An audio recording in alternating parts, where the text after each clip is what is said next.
యెషయా గ్రంథము 5వ అధ్యాయము. నా ప్రియుని గూర్చి పాడెదను వినుడి. అతని ద్రాక్ష తోటను బట్టి నాకిష్టుడైన వాని గూర్చి పాడెదను వినుడి. సత్తువ భూమి గల కొండమీద నా ప్రియునికొక ద్రాక్ష తోటయుండెను. ఆయన దానిని బాగుగా త్రవ్వి రాళ్లను ఏరి అందులో శ్రేష్టమైన ద్రాక్ష తీగలను నాటించెను. దాని మధ్యను బురుజు ఒకటి వేయించి ద్రాక్ష తొట్టిని తొలిపించెను. ద్రాక్ష పండ్లు ఫలింపవలెనని ఎదురుచూచుచుండెను గాని అది కారు ద్రాక్షలు కాచెను. కావున యెరూషలేము నివాసులారా, యూదావారులారా, నా ద్రాక్ష తోట విషయము నాకు న్యాయము తీర్చవలెనని మిమ్ము వేడుకొనుచున్నాను. నేను నా ద్రాక్ష తోటకు చేసిన దానికంటే మరేమి దానికి చేయగలను? అది ద్రాక్ష పండ్లు కాయునని నేను కనిపెట్టినప్పుడు అది కారు ద్రాక్షలు కాయుటకు కారణమేమి? ఆలోచించుడి. నేను నా ద్రాక్ష తోటకు చేయబోవు కార్యమును మీకు తెలియజెప్పెదను. నేను అది మేసివేయబడినట్లు దాని కంచెను కొట్టివేసెదను. అది త్రొక్కబడినట్లు దాని గోడను పడగొట్టి దాని పాడు చేసెదను. అది శుద్ధి చేయబడదు, పారతో త్రవ్వబడదు. దానిలో గచ్చపొదలను బలు రక్కసి చెట్లును బలిసియుండును. దానిమీద వర్షింపవలదని మేఘములకు ఆజ్ఞనిచ్చెదను. ఇశ్రాయేలు వంశము సైన్యములకధిపతియగు యెహోవా ద్రాక్ష తోట, యూదా మనుషులు ఆయనకిష్టమైన వనము. ఆయన న్యాయము కావాలనని చూడగా బలాత్కారము కనబడెను.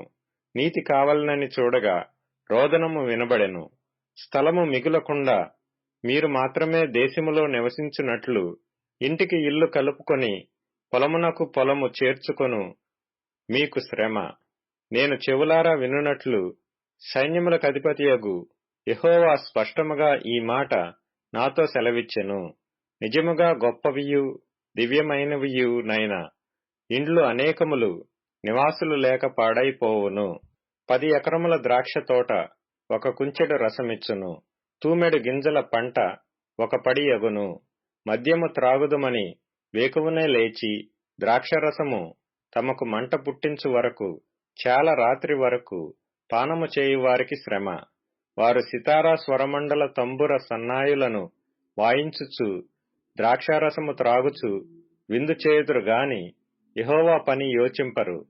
ఆయన హస్తకృత్యములను లక్ష్యపెట్టరు. కావున నా ప్రజలు జ్ఞానము లేకయే చెరపట్టబడిపోవుచున్నారు. వారిలో గనులైన వారు నిరాహారులుగానున్నారు. సామాన్యులు దప్పిచేత జ్వరపీడితులగుదురు. అందుచేతనే పాతాళము గొప్ప ఆశ పెట్టుకొని అపరిమితముగా తన నోరు తెరుచుచున్నది. వారిలో గనులును సామాన్యులును ఘోష చేయువారును హర్షించువారును పడిపోవుదురు. అల్పులు అణగద్రొక్కబడుదురు, గనులు తగ్గింపబడుదురు. గర్విష్ఠుల చూపు తగ్గును. సైన్యములకధిపతియగు యెహోవాయే తీర్పు తీర్చి మహిమపరచబడును. పరిశుద్ధుడైన దేవుడు నీతిని బట్టి తన్ను పరిశుద్ధపరచుకొనును. అది మేతబీడుగా నుండును.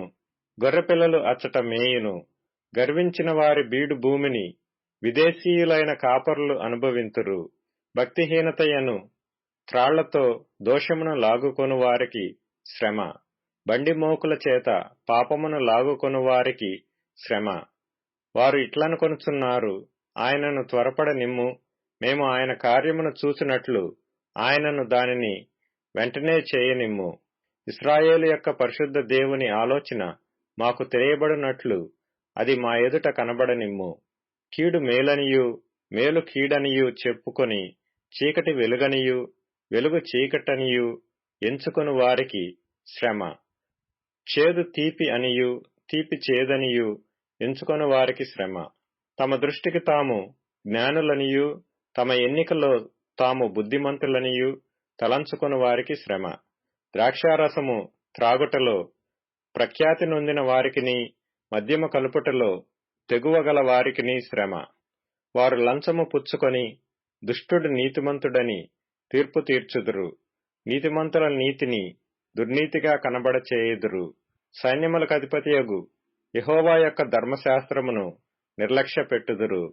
ఇశ్రాయేలు యొక్క పరిశుద్ధ దేవుని వాక్కును తృణీకరించుదురు. కాబట్టి అగ్నిజ్వాల కొయ్యకాలును కాల్చివేయునట్లు, ఎండిన గడ్డి మంటలో భస్మమగునట్లు వారి వేరు కుళ్ళిపోవును, వారి పువ్వు ధూళివలె పైకి ఎగిరిపోవును. దానిని బట్టి యెహోవా కోపము ఆయన ప్రజల మీద మండుచున్నది. ఆయన వారి మీదికి తన బాహువు చాచి వారిని కొట్టగా పర్వతములు వణుకుచున్నవి. వీధుల మధ్యను వారి కళేబరములు పెంటవలే పడియున్నవి. ఇంతగా జరిగినను ఆయన కోపము చల్లారలేదు. ఆయన బాహువు ఇంకనూ చాపబడి ఉన్నది. ఆయన దూరముగానున్న జనులను పిలుచుటకు ధ్వజమునెత్తును. భూమి అంతము నుండి వారిని రప్పించుటకు ఈలగొట్టును. అదిగో వారు త్వరపడి వేగముగా వచ్చుచున్నారు. వారిలో అలసిన వాడైనను తొట్రిల్లువాడైనను లేడు. వారిలో ఎవడనూ నిద్రపోడు, కునుకడు. వారి నడికట్టు విడిపోదు, వారి పాదరక్షల వారు తెగిపోదు. వారి బాణములు వాడిగలవి, వారి విండ్లన్నీయూ ఎక్కుపెట్టబడియున్నవి. వారి గుర్రముల డెక్కలు చెకుముకి రాళ్లతో సమానములు. వారి రథ చక్రములు సుడిగాలి తిరిగినట్టు తిరుగును. ఆడుసింహము గర్జించినట్లు వారు గర్జించుదురు. కదమసింహము గర్జించినట్లు గర్జన చేయుచు వేటను పట్టుకొని అడ్డమేమియూ లేకుండా దానిని ఎత్తుకొని పోవుదురు. విడిపింపగలవాడెవడనూ ఉండడు. వారు ఆ దినమున సముద్ర ఘోష వలె జనము మీద గర్జన చేయుదురు. ఒకడు భూమి వైపు చూడగా అంధకారమును బాధయు కనబడును.